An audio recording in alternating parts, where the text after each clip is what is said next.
The year was 2077, and humanity had finally reached beyond the confines of Earth.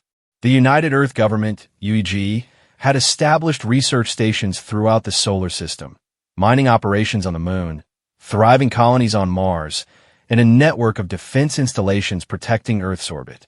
It was an era of cautious optimism, where the ancient dream of unity had manifested in a global government dedicated to exploration and peaceful expansion. Captain Helena Cross stood on the bridge of the USS Vanguard, her reflection ghost-like against the endless expanse of stars. The Vanguard was humanity's finest warship, equipped with the latest fusion drives and energy shields. Yet despite its formidable arsenal, Helena hoped fervently that its weapons would never need to be used against anything more threatening than rogue asteroids. Captain, her communications officer Lieutenant Sarah Kim reported, "We're receiving a distress signal from Research Station Athena in the Kuiper Belt. They're reporting contact with unknown ships." Helena's heart tightened. "Unknown ships? Specify." "That's all we're getting, ma'am." The signal just cut out. The bridge fell silent. First contact protocols had been debated endlessly in the halls of the UEG, but everyone had assumed humanity would be the ones making first contact, not the other way around. Navigation. Plot a course for Athena Station. Maximum speed. As the Vanguard's engines powered up to full capability, Helena couldn't shake the chill that had settled in her bones. The void between stars was vast and supposedly empty, yet now something had emerged from that darkness to touch their world. 2 days later, the USS Vanguard decelerated into the Kuiper Belt. What they found would haunt humanity's nightmares for generations to come. Athena Station was gone. Not just destroyed, but obliterated so thoroughly that only twisted metal and scattered debris remained. Scattered among the wreckage were the frozen corpses of scientists who had dedicated their lives to understanding the cosmos, now claimed by it in the most violent way imaginable. Scanners detecting anomalous energy signatures, reported Science Officer James Wright. These readings don't match any known human technology. Then they saw it, a sleek, predatory ship emerging from the shadow of a nearby asteroid. Its hull was organic-looking, almost skeletal, with energy weapons that glowed with an otherworldly light. When Helena attempted to hail the alien vessel, the response was immediate and brutal. Plasma fire erupted across space, and only the Vanguard shields prevented instant destruction. Evasive maneuvers. Return fire. The Vanguard's railguns spat metal death through the void, but the alien ship's shields absorbed the impact. More ships appeared, 3 in total, their configuration unlike anything in human databases. They moved with predatory grace, circling the Vanguard like cosmic sharks. "We're outmatched, Captain," her first officer reported as explosions rocked the bridge. "Their technology is decades ahead of ours." Tactical retreat, Helena ordered through gritted teeth. "But give me everything you can on these attackers." As the Vanguard limped back toward Earth, sensor data painting a picture of incomprehensible destruction, Helena knew that humanity had crossed a threshold from which there was no return. They were no longer alone in the universe, and their new neighbors had already decided humans were prey. Back at UG headquarters in Geneva, the Emergency Council convened within hours of the Vanguard's return. The holographic display flickered to life, showing the ravaged remains of Athena Station and sensor data from the alien ships. These energy signatures match fragmentary reports from deep space probes, reported Director of Intelligence Maria Vasquez. "We've tentatively identified these attackers as the Zereth Empire, a species that has been expanding aggressively through this sector of the galaxy for decades." General Thomas Grant slammed his fist on the table, causing several delegates to jump. "Then we prepare for war. They've shown their intentions. We must respond with overwhelming force." "Caution, General," countered Advisor Alicia Reeves, her voice steady despite the gravity of the situation. "We don't understand their motivations or capabilities. Perhaps dialogue." "They murder hundreds of our people without provocation," Grant interrupted. "What dialogue would that be?" Helena Cross, still recovering from her ordeal, stood to address the council. General Grant is right, but so is Advisor Reeves. We need both strength and understanding. These Zereth are technologically superior. Our current forces won't stop them if they attack Earth directly. Her words hung in the air like a death sentence. If the beings that had annihilated Athena's station reached Earth, we have options, Director Vasquez continued, pulling up classified files. Project. Ascendant has been developing advanced weapon systems using technology we've acquired through trade with the Arcturians, our only alien allies so far. With proper funding and resources, we could close the technological gap. Then we implement Project Ascendant, the Secretary General declared, and prepare our defenses. Captain Cross, the Vanguard will lead our naval forces. General Grant, mobilize everything we have. Advisor Reeves, initiate covert diplomatic channels with any potential allies. As the council dispersed, Helena remained behind with two newcomers to her team. Professor Victor Quinn, the brilliant but controversial lead scientist of Project Ascendant, and Lieutenant Colonel Marcus Lee, commander of Earth's elite Special Operations Group. The technology we're developing, Quinn explained, pulling up holographic schematics of weapons that seem to bend physics itself, harnesses principles far beyond conventional warfare. Zero-point energy, matter displacement, quantum entanglement. If the Zereth attack again, we'll be ready. And if they attack before we're ready? Lee asked pointedly. Then we make do with what we have, Helena replied, and pray it's enough.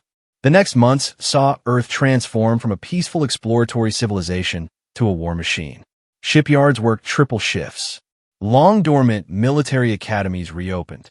Every major nation contributed resources and personnel to the UEG Defense Initiative.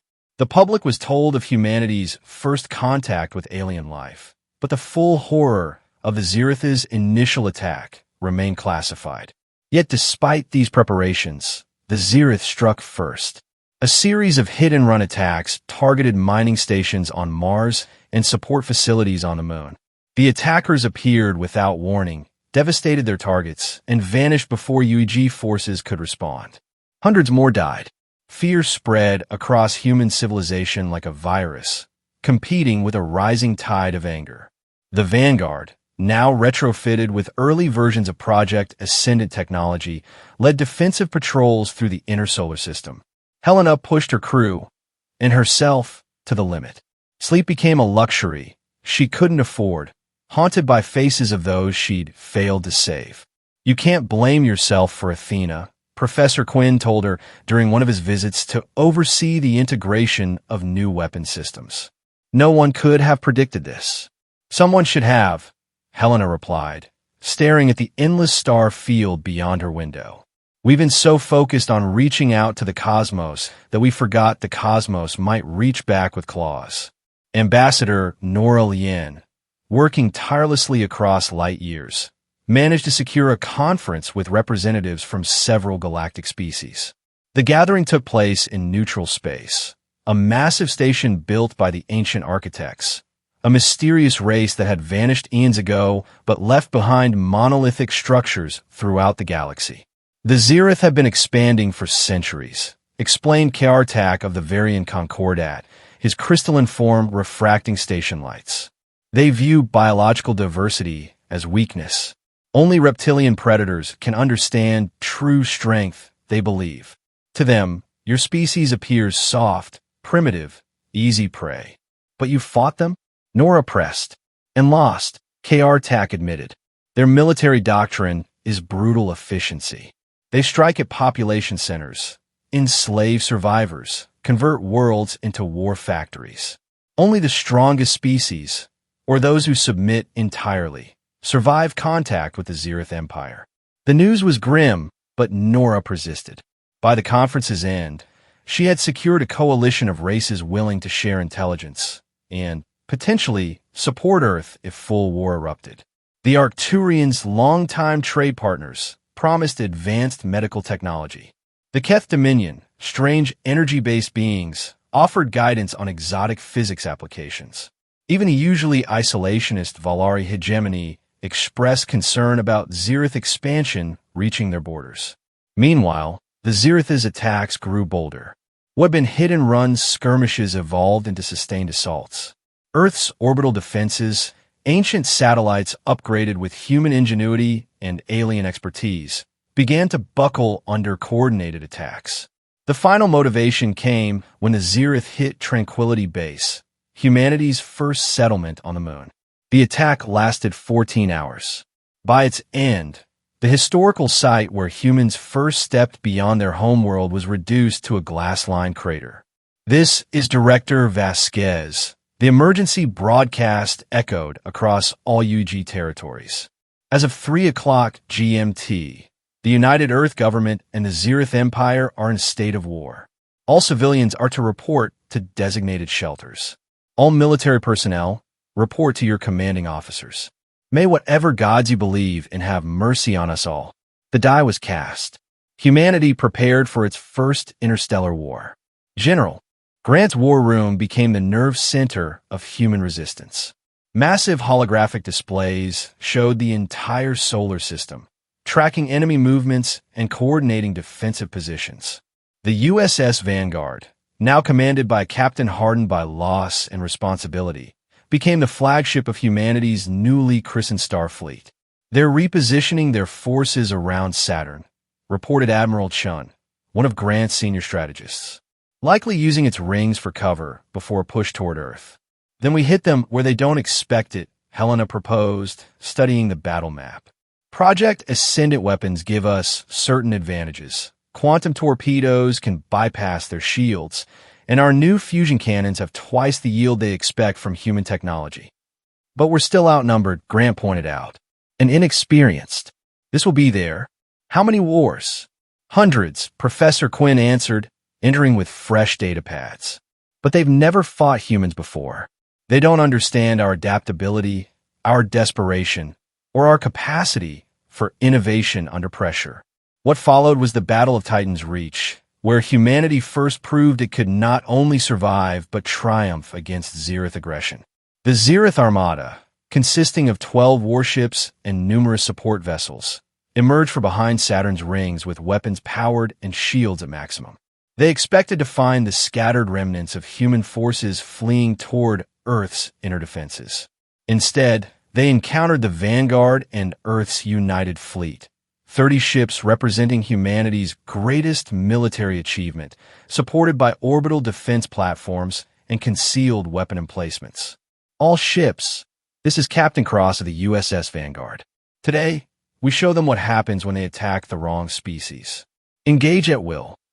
The space between Titan and Saturn's rings became a light show of destruction. Plasma cannons traded fire with railguns.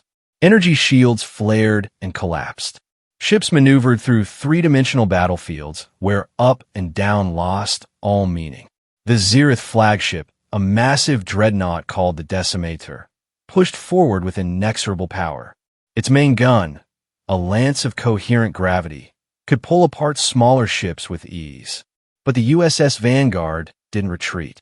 Target the graviton projector, Helena commanded.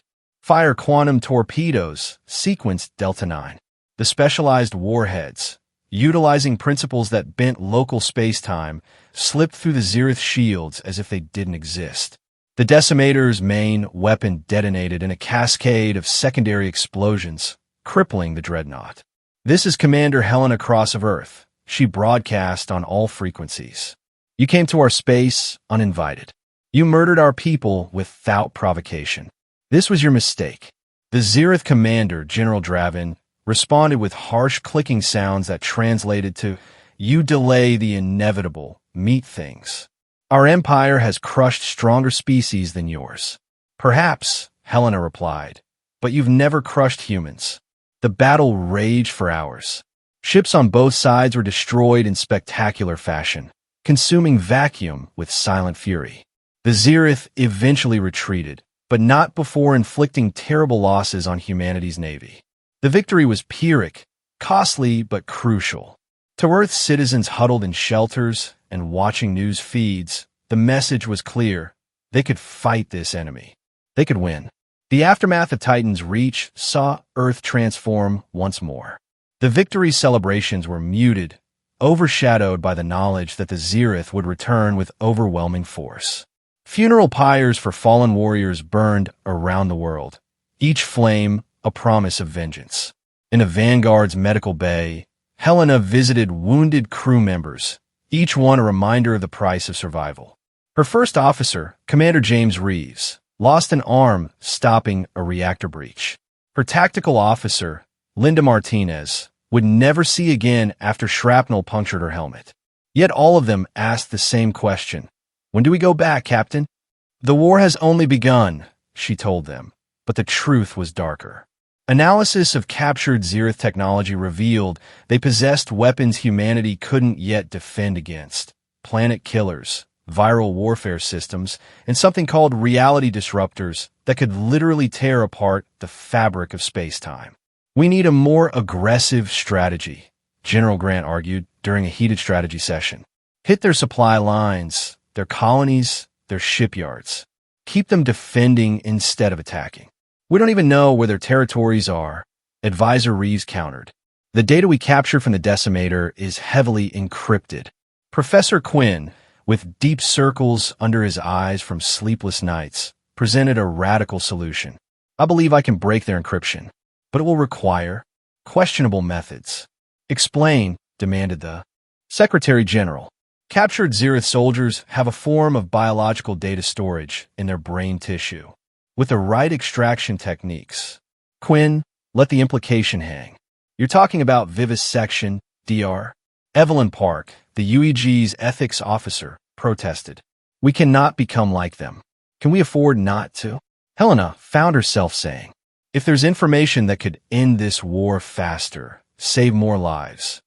The debate raged for days, reflecting humanity's struggle to maintain its moral compass while fighting for survival.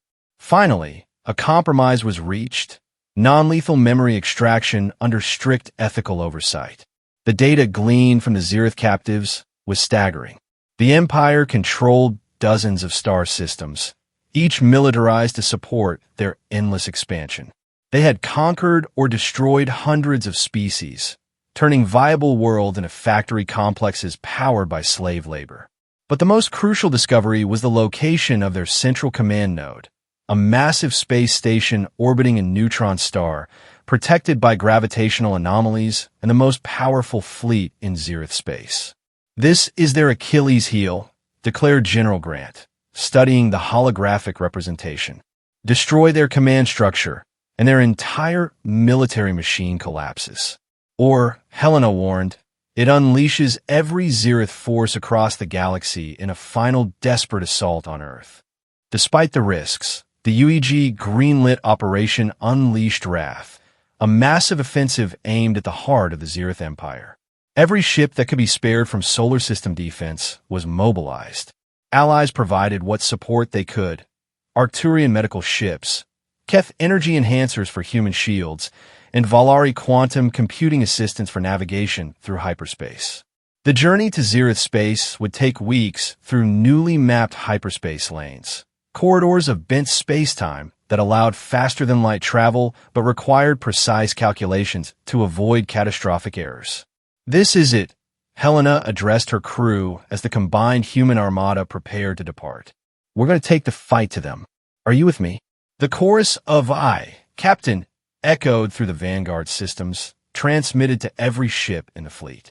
They weren't just fighting for Earth anymore. They were fighting for their place in the cosmos. The hyperspace transit was nerve-wracking. Stars elongated into lines of light as reality warped around them.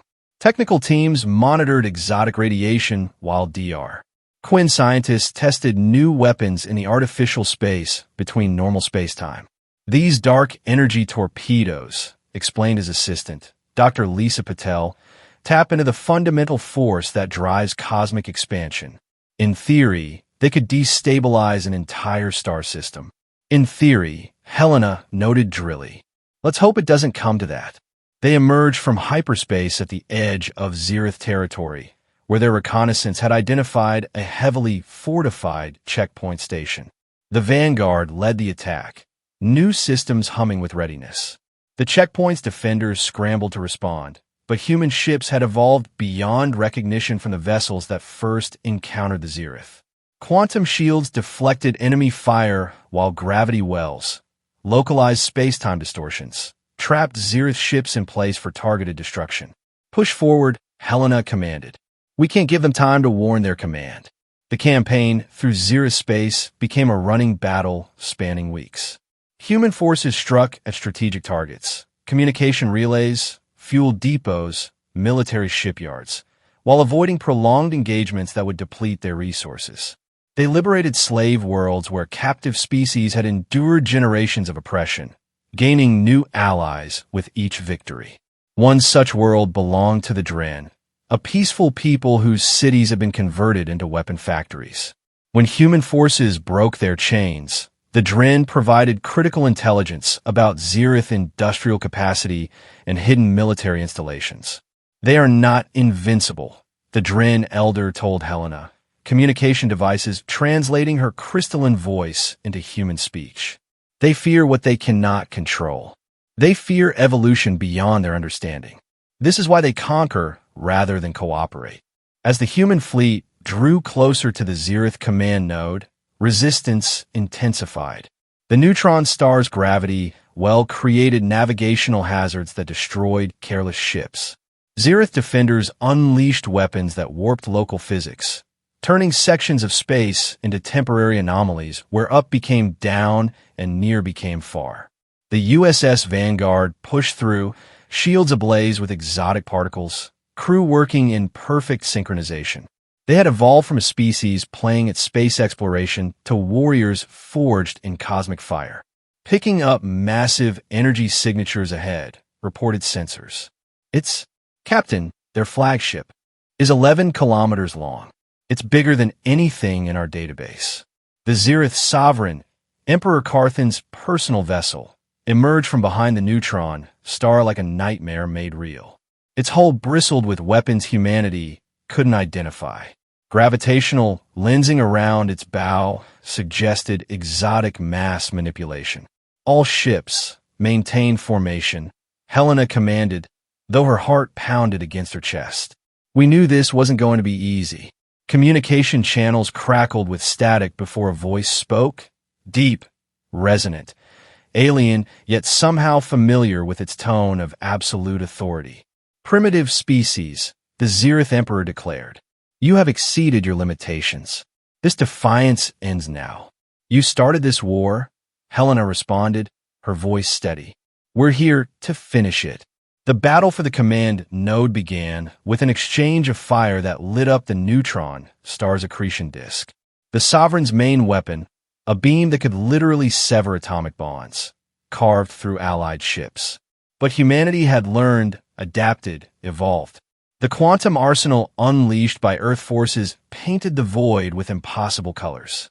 Ships maneuvered with fluid grace, exploiting weaknesses in Zereth formations. Lieutenant Colonel Lee's Special Forces teams, boarding enemy vessels through micro-wormholes generated by captured technology, sabotaged critical systems from within. The turning point came when General Grant, commanding the UEG Dreadnought Retribution, implemented a desperate gambit.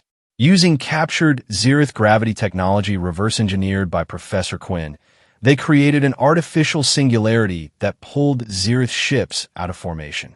Creating a temporary black hole is the definition of desperation, Dr.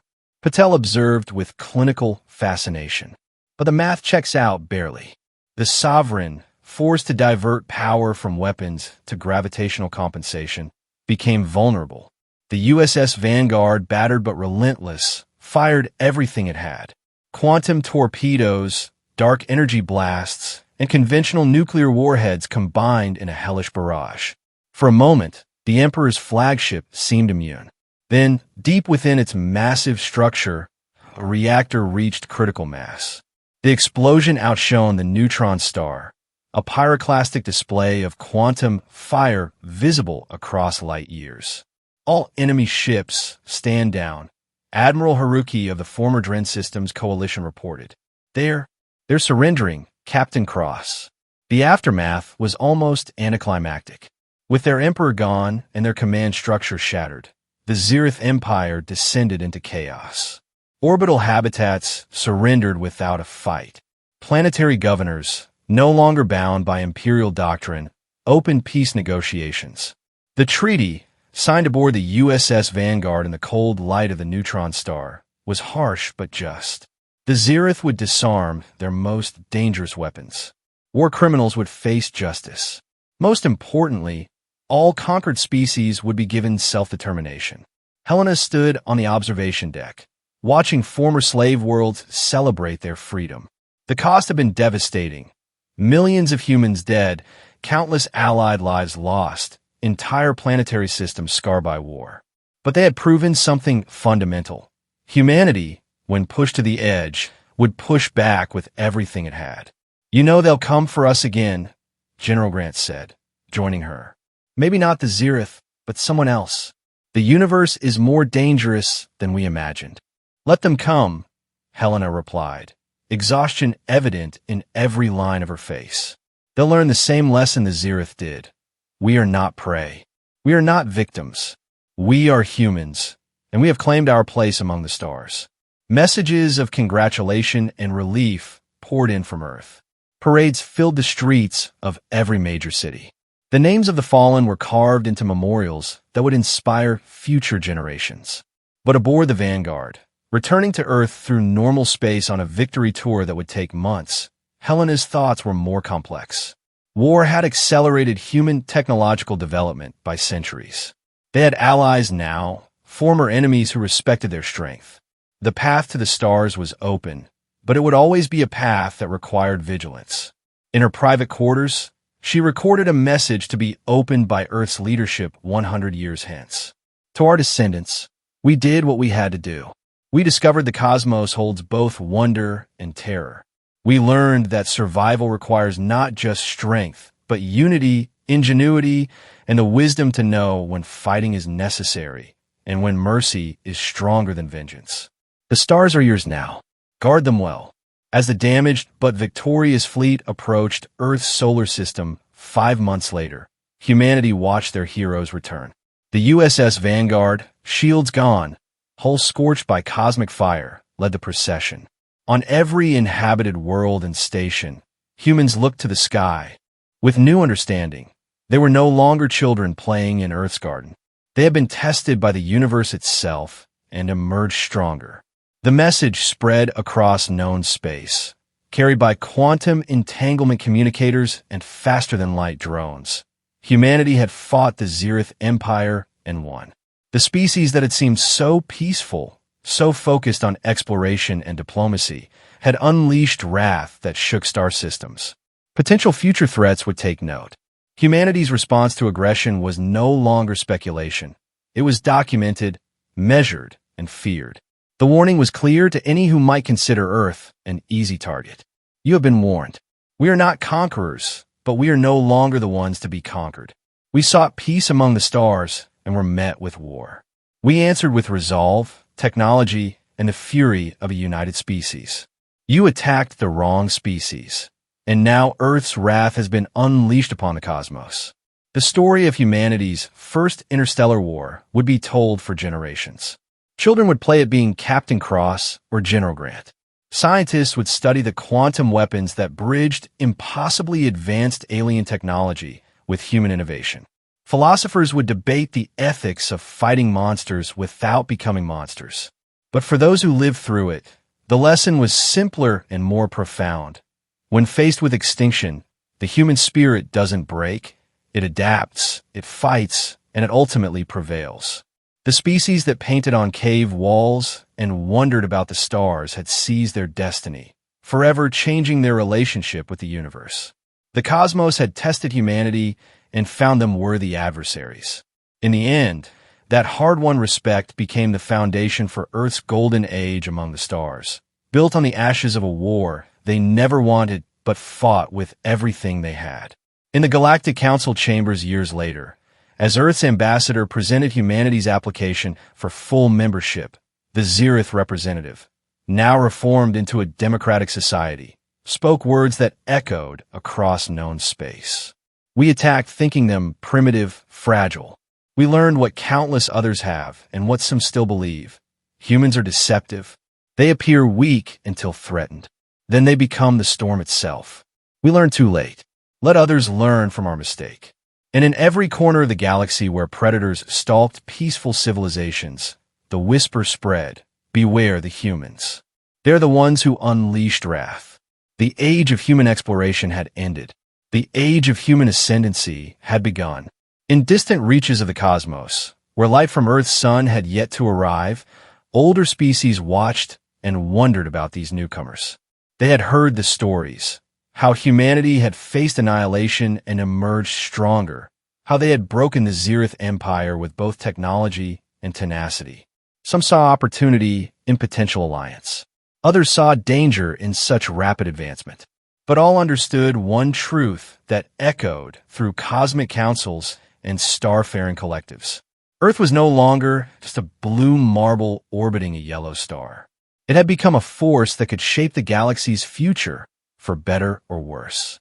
Captain Helena Cross, eventually promoted to the newly created position of Galactic Fleet Commander, would spend the rest of her career preparing humanity for whatever challenges lay ahead. The war had taught them many lessons, the most important being that peace required both strength and wisdom. The universe doesn't care about our dreams or fears, she often told cadets at the academy, but it respects preparation and determination. It respects unity in the face of adversity. Most importantly, it respects those who fight not for conquest, but for survival and the protection of what they hold dear. The Zereth War became humanity's crucible, the test that forged a spacefaring species from a planet-bound one. Museums displayed artifacts, energy weapons that bent physics, shield generators that redirected force across dimensions, star charts marked with battle sites and liberation victories. Children growing up in this new age learned to navigate by pulsar and calculate hyperspace trajectories as naturally as their ancestors had learned to read and write. Earth's Space Navy patrolled an expanding frontier, not as conquerors, but as protectors of their corner of the galaxy. The Battle of Titan's Reach was studied in military academies across Allied space. The development of quantum weaponry became standard curriculum in universities that hadn't existed before the war. The psychological profiles of human war leaders offered insights into how supposedly peaceful species could rapidly adapt to cosmic-scale conflict. But beyond the technical and military achievements, the war's greatest legacy was the transformation of human identity. They had gone to space as visitors and returned as permanent residents of the cosmic community. They had encountered their first alien civilization not with wonder, but with warfare, and survived to build bridges of understanding afterward. On the 10-year anniversary of the war's end, a monument was unveiled at the ruins of Athena Station, a gleaming structure rising from the rebuilt facility, inscribed with the names of every human and allied being who had died in the conflict. The dedication ceremony drew dignitaries from across the galaxy, including several Zereth who had fought on the opposite side. We remember not just those who fell, Helena said in her speech, but the moment humanity realized we were not alone and what that knowledge demanded of us. We found in ourselves capabilities we didn't know we possessed, for both destruction and creation, for both war and peace. In the years that followed, humanity continued to evolve into their new role. The technologies developed during wartime found peaceful applications. Quantum crystals powered cities, gravity manipulation aided in terraforming, medical advances inspired by Arcturian biology extended human lifespan by decades. The Vanguard herself was eventually decommissioned, but preserved as a museum ship, a testament to humanity's first steps into galactic warfare and diplomacy. Children toured her battle-scarred hallways, tracing their fingers over patched hull where alien weapons had nearly breached her core. Veterans served as guides, sharing stories of courage and sacrifice.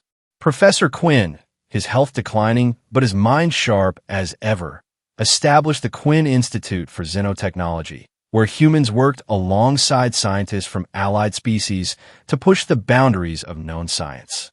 The war accelerated our development by centuries, he often remarked. Imagine what we can achieve in peace. The political landscape of the galaxy shifted with Earth's emergence as a significant power. The Zirith, rebuilt under democratic principles with human assistance, became unlikely allies. Their technological knowledge, combined with human adaptability, produced innovations that benefited multiple species. Other races, observing humanity's rapid rise, sought various relationships. Some offered trade partnerships, sharing exotic resources for human industrial capacity. Others proposed military alliances, recognizing the strategic value of having humanity as a friend rather than an enemy. Through it all, the lesson of the Zirith War remained paramount. The universe held wonders beyond imagination, but also threats that required constant vigilance. Humanity had earned their place among the stars, not through simple achievement, but through the crucible of conflict. Ambassador Nora Lien, now leading Earth's Galactic Relations Department, worked tirelessly to maintain the alliances forged in war while building new relationships. "We must never forget how we were welcomed to the galactic community," she reminded younger generations. "Not with open arms, but with clenched fists." Our response defined us. As decades passed, the raw memories of war faded for many, but the infrastructure it created remained. Earth's space capability expanded geometrically.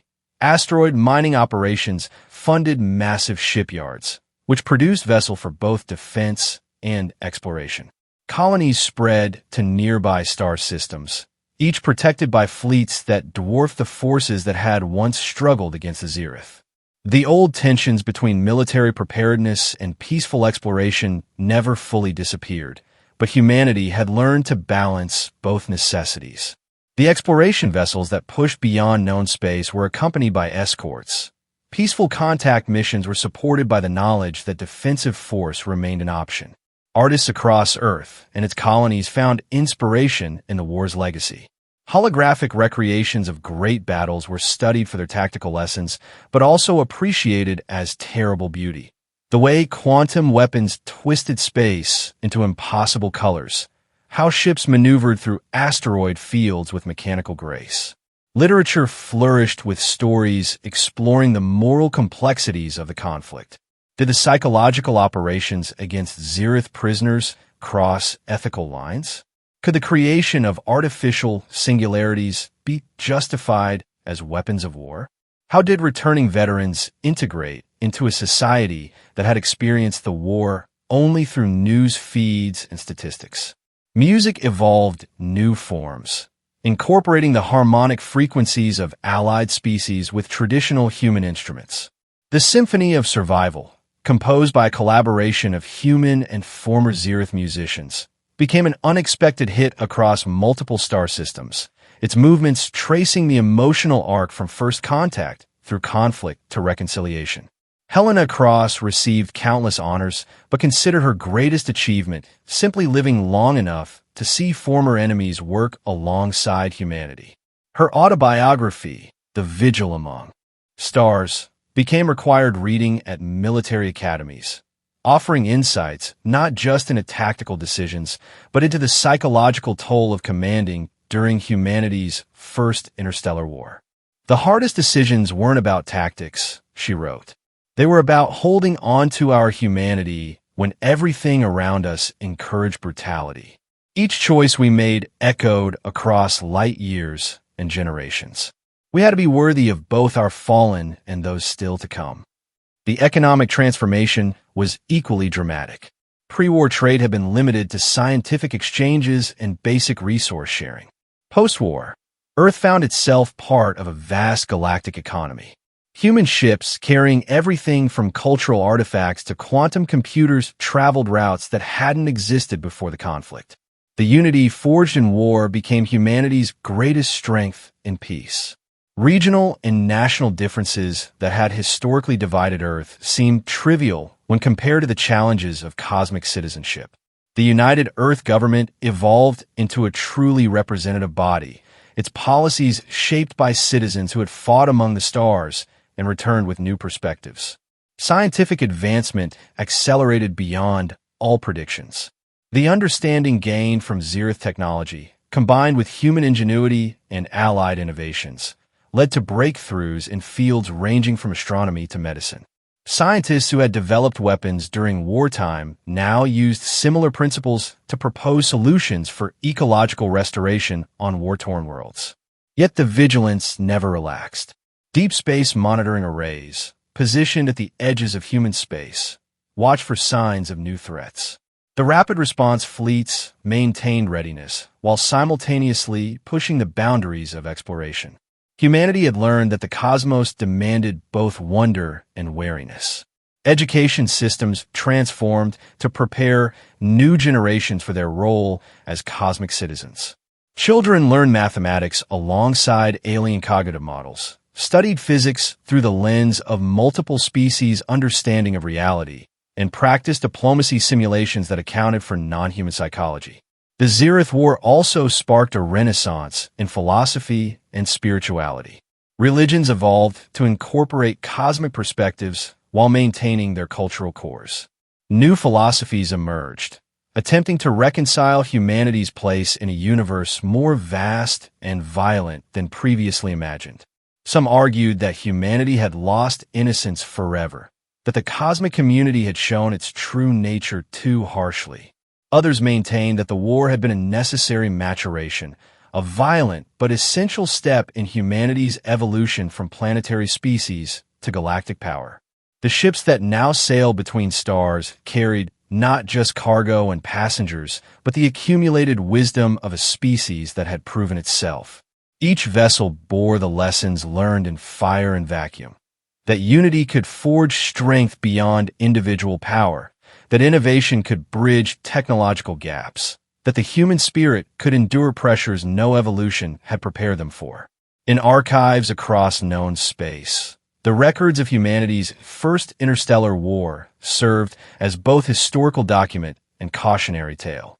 They detailed not just military engagements, but the transformation of a species, the cost of survival, and the price of respect in a galaxy where strength often served as the universal language. Old conflicts between Earth's cultures evolved into shared heritage as humans spread across the stars. The war had taught them that in the face of extinction, the things that united them far outweighed those that divided them. Holidays once celebrated regionally became global observances, with additions like Unity Day, marking the moment when all Earth nations pledged resources to fight the Zeroth threat.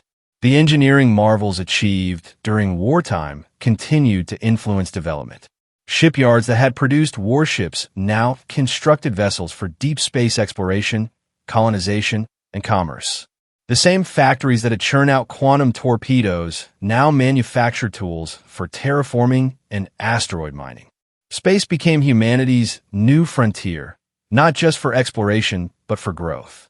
Colonies established beyond the solar system offered opportunities for those seeking new beginnings while maintaining the heritage of Earth. These settlements developed distinct cultures shaped by their environments while remaining connected to humanity's shared experience of surviving its first great cosmic test. The veterans who returned from the front lines became bridges between eras. They spoke at schools about facing the unimaginable, advised space traffic controllers on reading enemy movement patterns from their old combat experience, and served as living reminders of what humanity had overcome. Their presence in society ensured the lessons of war weren't forgotten in times of peace.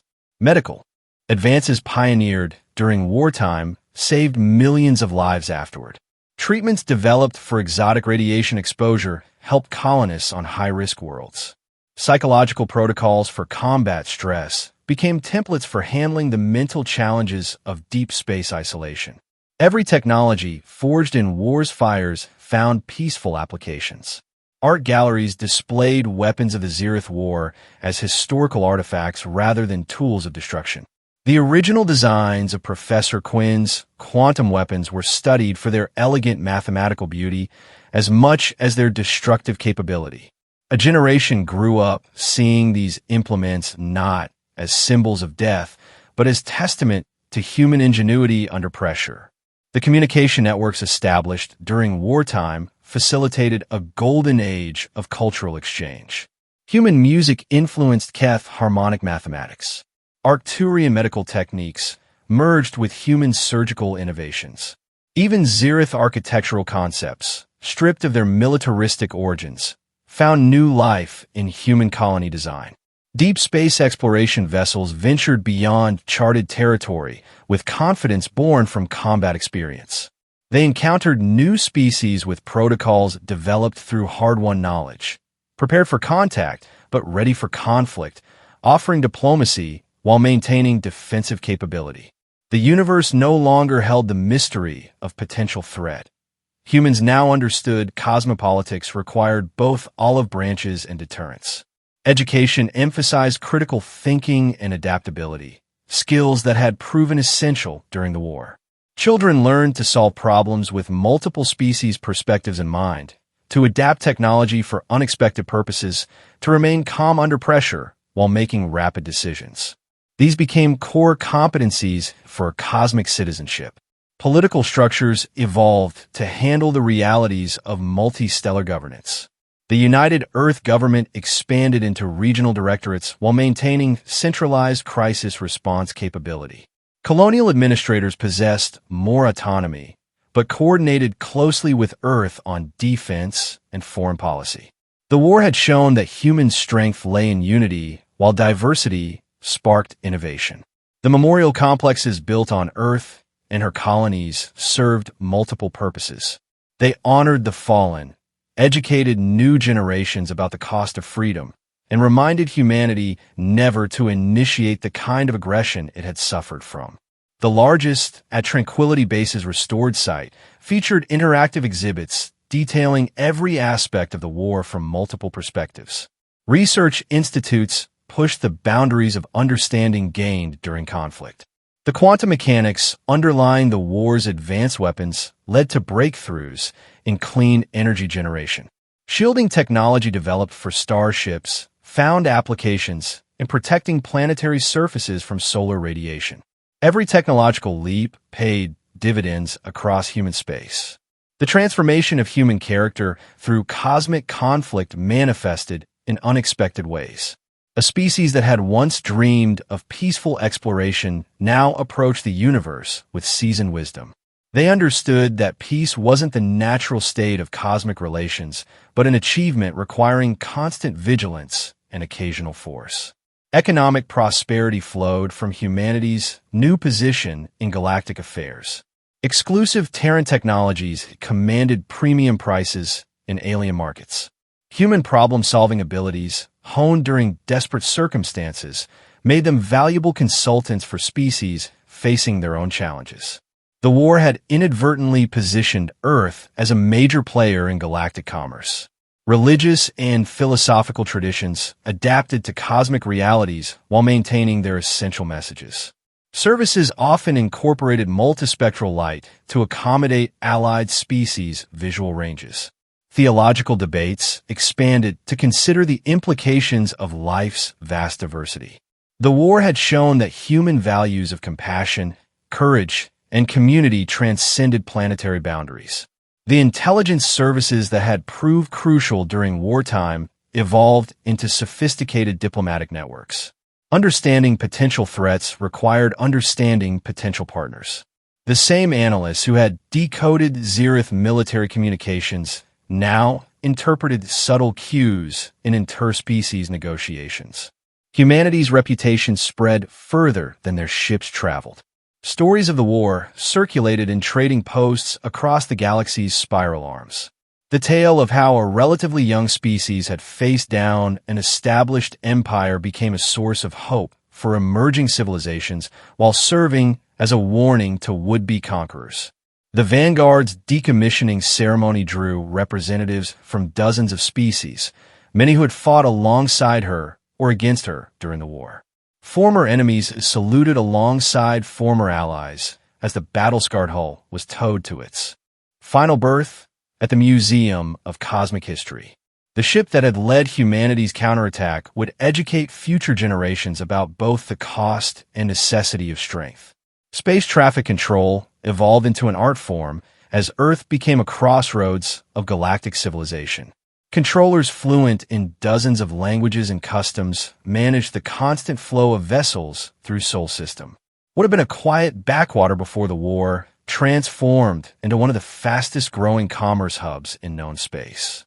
The genetic diversity of humanity, once a source of internal conflict, became celebrated as a strength in cosmic society. Different human cultures offered unique perspectives that proved valuable in understanding varied alien psychologies. Earth's diplomatic corps drew from every tradition to find common ground with species across the spectrum of cognition. Environmental sciences benefited from wartime necessity as humans learned to maintain closed ecosystems under extreme conditions. Techniques developed for supporting populations during siege warfare now aided in establishing sustainable colonies. The war had forced advancement in living within planetary boundaries, lessons crucial for long-term cosmic expansion. 50 years after the war's end, humanity celebrated not just survival, but the society they had built. The children of veterans were now leaders in their own right, bringing perspectives shaped by their parents' transformation while pushing toward futures those battle-worn heroes could hardly have imagined. They inherited a cosmos that their ancestors had helped reshape through determination and sacrifice.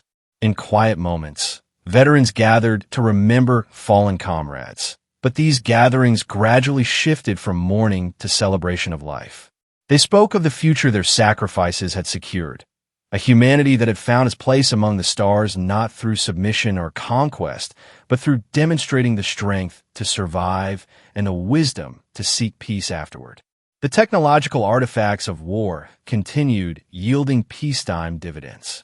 Quantum communication systems enabled real-time coordination across light years.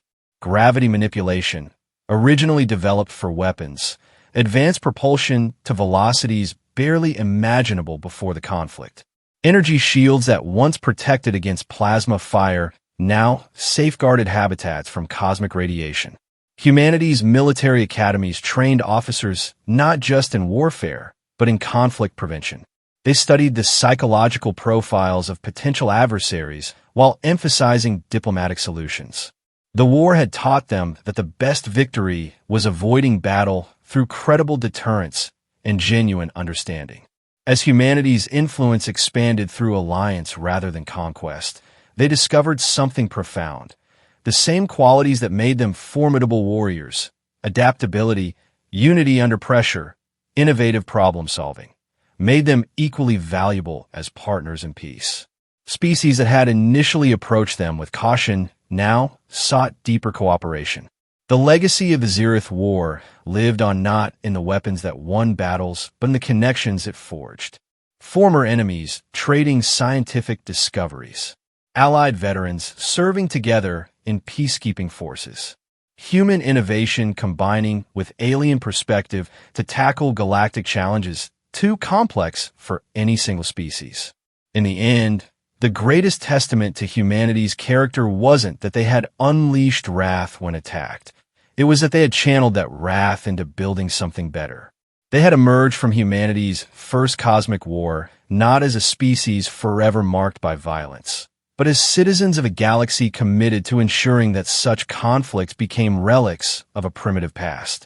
A century after First Contact turned to First Conflict, Helena Cross's great-granddaughter assumed command of the new USS Vanguard, a scientific vessel bearing the name of history's warship, but dedicated to exploration rather than combat. As she charted courses to uncharted star systems, she carried forward the legacy her ancestor had fought to secure. Humanity's right to walk among stars as equals, respected for both their capacity for peace and their proven willingness to defend it when necessary. The cosmos had tested humanity with fire and found them tempered steel. They had learned its fundamental lesson. Survival required strength, but civilization required something more. In proving they could fight, humans had earned the right to lead in pursuits far more worthy. The endless adventure of discovering what lay beyond the next star, the next galaxy, the next boundary of understanding itself.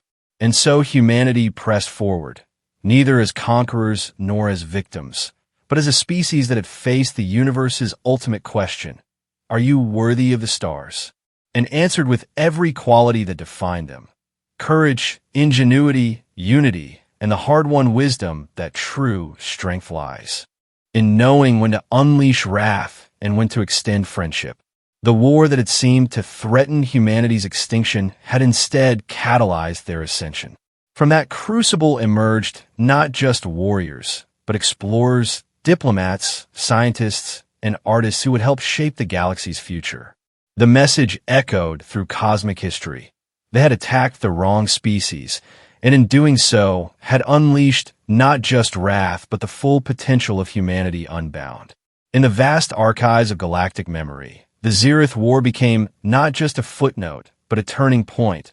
The moment humanity announced its presence to the cosmos with determination that could not be ignored and vision that could not be extinguished. They had earned their place among the stars through the oldest currency the universe recognized: the willingness to fight for survival and the wisdom to build a lasting peace. As exploration vessels bearing Earth's insignia pierced deeper into cosmic mysteries and human colonies flourished on worlds their ancestors could never have imagined, the truth became clear. The Zereth had attacked the wrong species, but that mistake had given humanity exactly what they needed: the final push from their cradle into their destiny among the stars. The cosmos had tested them with its fury and found them ready. In unleashing wrath, humans had discovered their true power. In winning war, they had earned the peace to pursue dreams as vast as the universe itself. And in proving they could survive first contact with hostile intelligence, humanity had opened the door to countless encounters with cosmic wonders that awaited discovery. Their wrath had been unleashed, their strength proven, their resolve tested beyond all measures. And still, humanity reached for the stars.